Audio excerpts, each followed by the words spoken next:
Welcome back to Product Critique.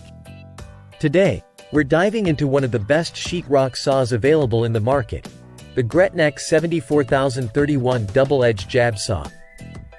Whether you're a professional contractor or a DIY enthusiast, this tool promises durability, efficiency, and ease of use. Let's break down why this saw deserves a place in your toolkit. First off, the GreatNeck 74031 features a double-sided blade designed for multi-directional cutting. This means you can approach your drywall from any angle, making your cuts faster and more precise. The blade is made from high-speed steel and is induction hardened, ensuring it stands up to tough jobs without losing its edge. Comfort is key during long projects, and this saw doesn't disappoint. It boasts an ergonomic handle with an anti-slip grip, reducing hand fatigue and providing better control over your cuts. Whether you're making plunge cuts or intricate details, the handle keeps you comfortable and in command.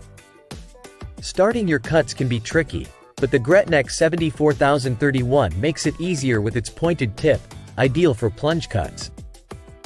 This feature alone can save you time and frustration, especially on intricate jobs or when working in tight spaces. After a job well done, protect your investment.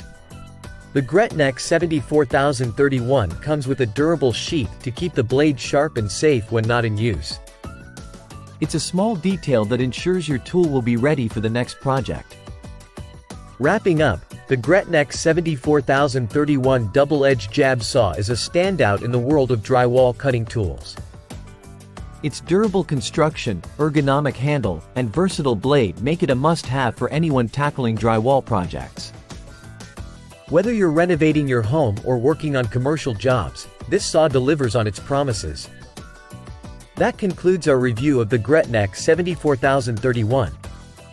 If you found this video helpful, don't forget to like, subscribe, and hit the bell icon for more reviews and recommendations. Have you used this saw before? Let us know your thoughts in the comments below. Thanks for watching, and see you next time on Product Critique.